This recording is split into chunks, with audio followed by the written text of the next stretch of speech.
بذكر الله ترتاح القلوب وتنزاح المتاعب والكروب وتنزل رحمة الغفار غيثا به تمحى المعاصي والذنوب.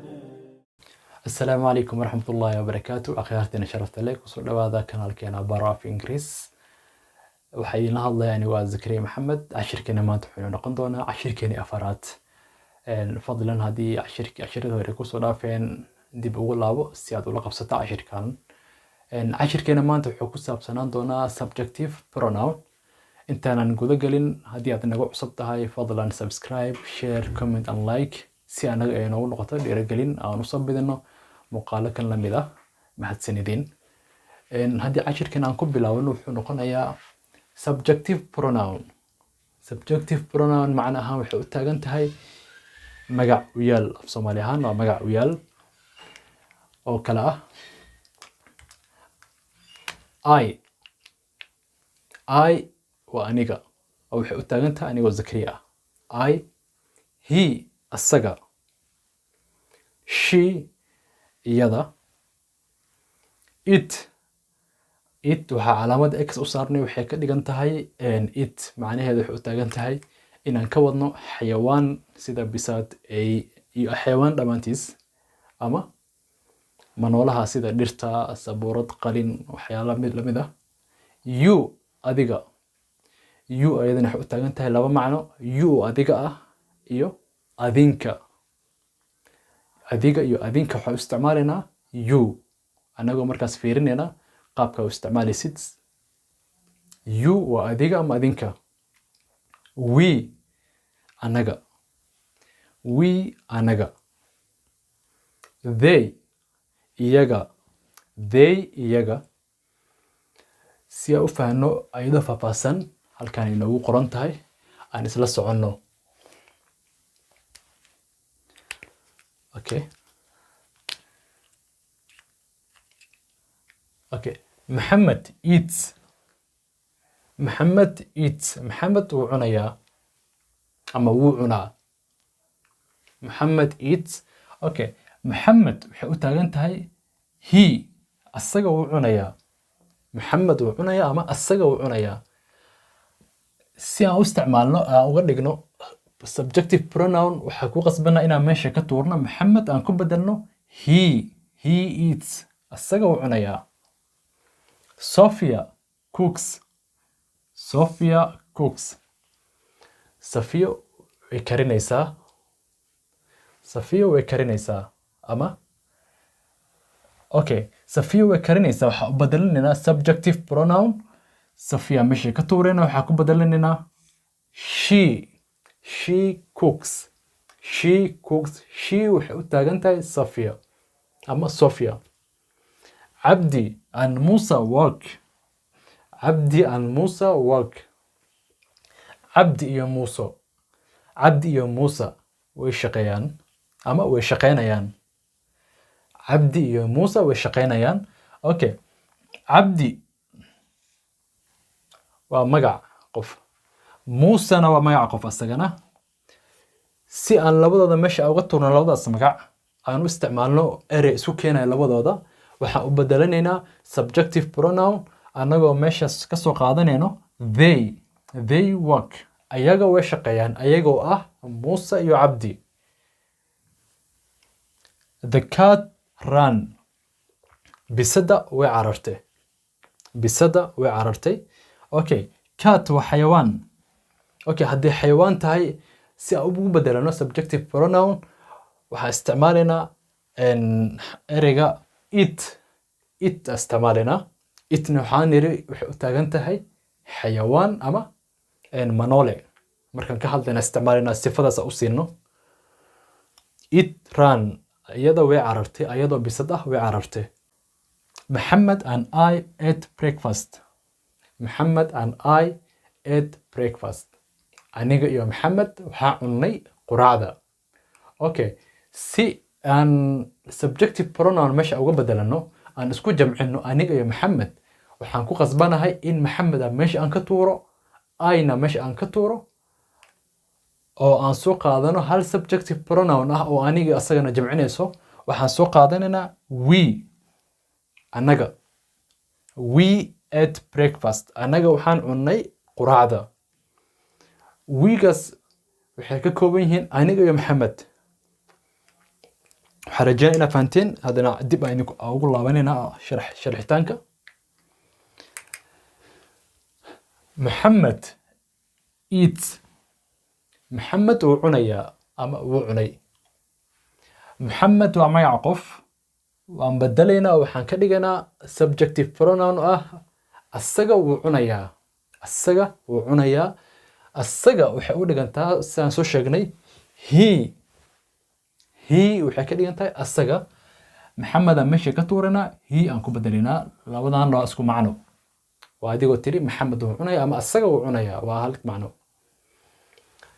Sophia cooks Sophia way karinaysaa Sophia way karinaysaa okay Sophia waa magac gabar okay subjective pronoun ugu bedelano Sophia meesha waa ka tuurana waxaan ku bedelaynaa she cooks ayada way karinaysaa ayada waxaan ka wadnaa Sophia way karinaysaa ayada way karinaysaa waa hal macno wax farqi ama ma dhaxeeyo Abdi and Musa work Abdi and Musa work Abdi iyo Musa way shaqeynayaan ama way shaqeeyaan okay subjective pronoun arabnaa Abdi meesha ka tuureynaa Musa meesha ka tuureynaa hal subjective pronoun soo qaadanayna oo labadooda inoo jamcinayo waxaan dhahaynaa they work okay the cat ran bisada way carartay okay the cat waa bisada way carartay okay cat waxa u baahan inaan meesha ka tuurno aan ku dhigano subjective pronoun ama magacyaal aan u sameeyno aan ka dhigano it ran waxay ka dhigan tahay inaan u isticmaalino xayawaan ama manoole dhirta iyo qalin wax la mid ah okay waxaan dhigana it ran iyada way carartay ama bisada way carartay u taagan tahay it ran Muhammad and I ate breakfast Muhammad iyo aniga waxaan cunnay quraacda Muhammad and I ate breakfast aniga iyo Muhammad waxaan cunnay quraacda okay Muhammad waxaan u baahan inaan meesha ka tuurno I oo anigana meesha inaan ka tuurno aan soo qaadano hal subjective pronoun ah oo aniga asagana jamcinayso oo hal macno inoo sameynayso oo naga dhigayso jamac oo hal qof camal ah waxaan ka dhiganaynaa Maxamed ayaa meesha ka tuurnay waxaan soo qaadanay we ate breakfast waxaan cunnay quraacdeena we ate breakfast ama waxaan cunnay quraac marka waxaan rajeynayaa inaad fahanteen intaan marka waxaa idin soo bandhigi doonaa su'aalo ku saabsan intaan hadda ka soo hadalnay subjective pronoun si aan ogaano inaad fahanteen iyo in kale oo idinkana isku ogaataan inaad fahanteen iyo in kale waxaan dhexda kaga jirnaa cashirkeenii subjective pronoun si aan hore u sheegnayba su'aalihii aan rabay inaan idin soo bandhigo waa kuwan leeligan yar aan rabnaa inaan iskala wada shaqeyno si aan ogaano inaad fahanteen iyo in kale su'aalaheeni halkan inoogu qoran waxaan rabnaa inaan u bedelno subjective pronoun oo ah magacyaal okay midda koowaad waxay leedahay Abdi is hungry Abdi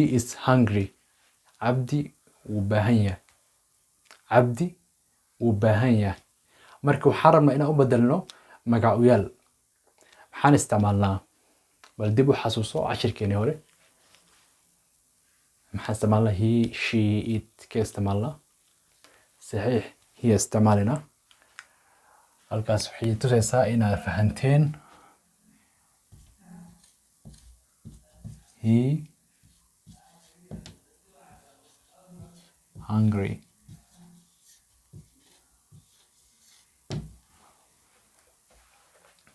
asaga wuu baahan yahay Abdi waa magac. He wuxuu ka turjumayaa oo uu ka hadlayaa cabdi. Cabdi aan meesha ka tuurnay waxaan soo gashanay he. He is hungry. Asagoo cabdi ah wuu baahan yahay. Okay.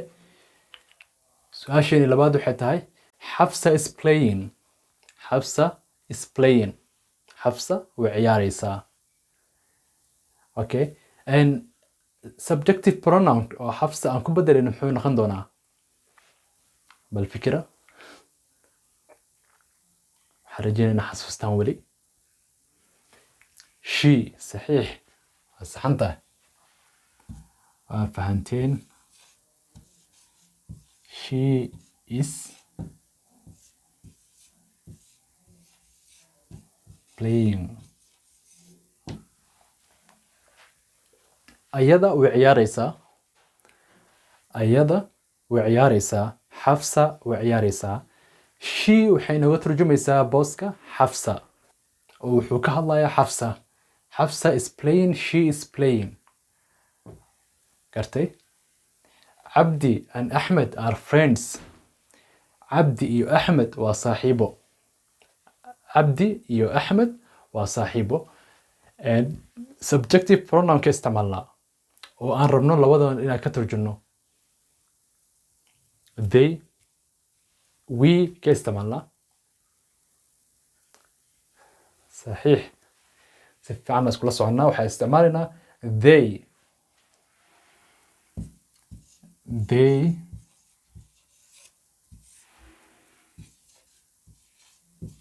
are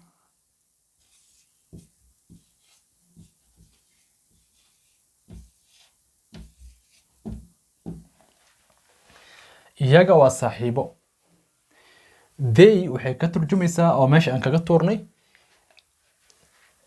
Cabdi iyo Ahmed aan meesha ka tuurnay waxaa isticmaalnay they. booskan they wuxuu inoo buuxinayaa labada magac meesha inoo baneeyeen. Cabdi iyo Ahmed waa saaxiibo. They oo ah Cabdi iyo Ahmed waa saaxiibo. They waa iyaga macna ahaan. They are friends. iyaga waa saaxiibo. The car is coming. The car is coming. gaariga wuu imaanayaa. gaariga wuu imaanayaa. Okay. car maxaa u isticmaalnaa? car waxaa rabnaa inaan ku bedelano subjective pronoun. inaan ku bedelano maxaan u isticmaalnaa? malaha waa ilmaantiin saafilayo. صح. waa saxan tahay. waa it. it isticmaalinaa. ilaan hore waxaan u niri it waxaan u isticmaali karnaa waxyaabaha aan nooleen sida baabuurta iyo guryaha iyo waxyaabo lamid ah iyo xayawaanada. waxaan u isticmaalinaa it. car meesha waa ka tuureynaa.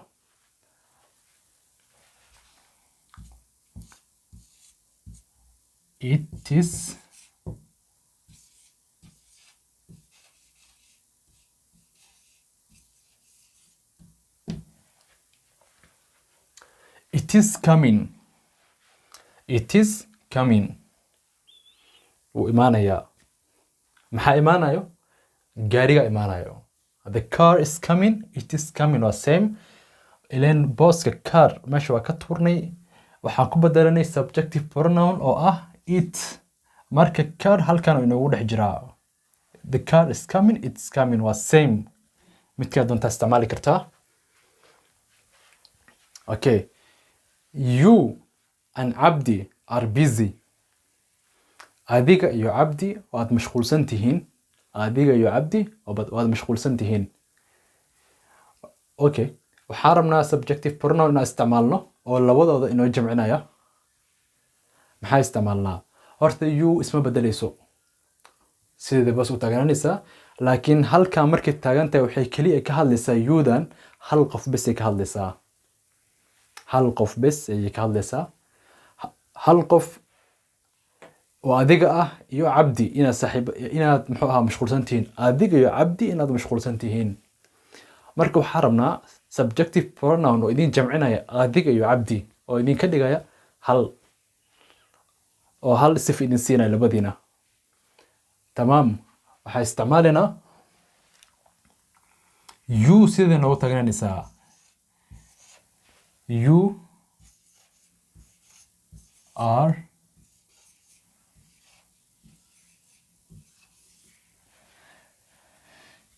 you are busy.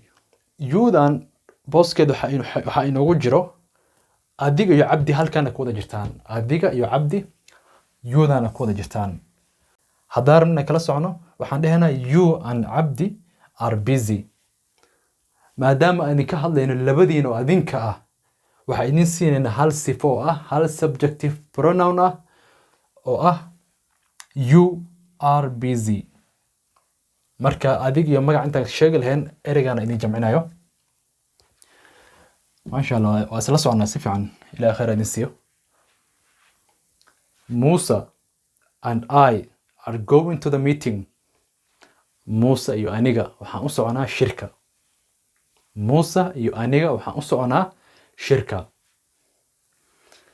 bal nasiya bal hal subjective pronoun ah oo labada ina jamcinaya oo hal qof inaga dhigaya. ما شاء الله سيف على الفكرة. ما شاء الله وكنتين وحاواي وي أنقاذنا موسى مشوا كتورنا أي مشوا كتورنا وأسكت دارنا لوضع حرف وحين يوصل لحبة حيو we are going to the meeting. أنيق يا موسى we أو أنيق يا موسى وحنقصوا عنها الشركة. We are going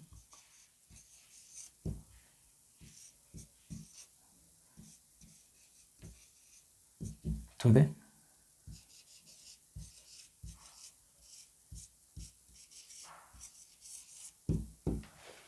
We are going to the meeting. We are going to the meeting. waxaan u soconaa shirka. We oo ah aniga iyo Musa. Aniga iyo Musa waxaan wada soconaa shirka.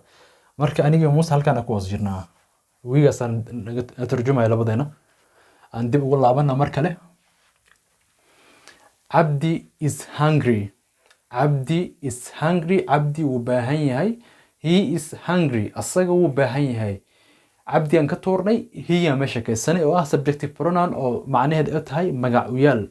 magac yaa meesha ka qaadnay waxaan dhiganay magac u yaal. waa sidii Abdi wuu baahan yahay waxa ku bedelnay asaga wuu baahan yahay. Hafsa waa magac. Hafsa is playing. Hafsa way ciyaaraysaa. Hafsa meesha ka tuurnay waxaan ku bedelnay subjective pronoun oo ah magac u yaal. She is playing. ayada way ciyaaraysaa. Abdi and Ahmed are friends. Abdi waa magac. Ahmed waa magac oo waa laba shakhsi oo saaxiibo ah marka. Ahmed iyo Abdi waa saaxiibo. Abdi aan ka tuurnay, Ahmedna waan ka tuurnay meesha. laakiin waxaa keensanay hal magac u yaal ah oo subjective pronoun ah oo labadooda ka turjumayo oo inoo sheegayo meesha in laba qof ay saaxiibo yihiin ka badanba. waxaan dhahay xasoo qaadanaynaa they are friends. ayaga waa saaxiibo ayagoo ah Ahmed iyo Abdi. Okay, the car is coming. The car is coming. gaariga wuu imaanayaa. gaariga meesha waa ka tuureynaa. waxaan ku bedelanaynaa subjective pronoun oo ah it. it waxay ka dhigan tahay dhahnay inay magacyaal u tahay noolaha sida xayawaanada kale bini'aadanka kuma jiro. waa xayawaanada noolaha aan caqliga lahayn iyo manoolaha sida guryaha iyo kaba iyo dhir iyo sabuurad markaan ka hadlayno iyo gaari. waxaan siinaynaa it is coming. wuu soo socdaa ama way soo socotaa. laakiin it kan noogama turjumayso inaan ka hadlayno bini'aadan. You and Abdi are busy. adiga iyo Abdi waad mashquulsan tihiin. adiga iyo Abdi waad mashquulsan tihiin. Abdi horta waan ka salaynaa meesha waa ka tuuranaynaa. You waa meesha inoo taagan weli. You-daas marka ilaan marka hore muxuu ahaa waxaan ka hadlaynay you iyo an Abdi markaan dhan waxay ka dhigan tahay you adiga kaliga ah. waxaan rabnaa adiga iyo Abdi inaan isku darno oo idin ka dhigno adinka oo jamac ah marka. waxaan soo qaadanaynaa you sideeda u soo qaadanaynaa you are busy. marka you are busy yudan waxay ka turjumaysaa laba qof markaad ku fiiriso xitaa labadan qaabka uu qornay iyo qaabkan u sheegayno way kala duwan tahay you and Abdi are busy and you are busy laba macno sameynaysaa you are busy waad mashquulsan tihiin yaa mashquulsan adiga iyo Abdi yaa mashquulsan Musa and I are going to the meeting Musa waa magaca ayna waa aniga waa sifa aniga aan leeyahay labadaas meesha ka tuurnay waxaan soo qaadanay hal subjective pronoun ah ama magacyaal ah oo ani asaga naga turjumayso inaan u socono shirka waxaan soo qaadanaynaa we da marka waxa ku hoos jiro aniga iyo Musa we da ku hoos jirna oo waxaan ka dhiganay anagoo jamaca are going to the meeting waxaan u soconaa shirka inshallah marka waxaan rajeynayaa inaad fahanteen oo si fiican iskula soconno ilaahay fahanka inoo wada furo intaan cashirkan la mid ah ku wada kulmi doono waxaan idinkaga tagayaa khayr iyo barako iyo barwaaqo xagga Rabbi ka timid wassalaamu calaykum waraxmatullaahi wabarakaatuh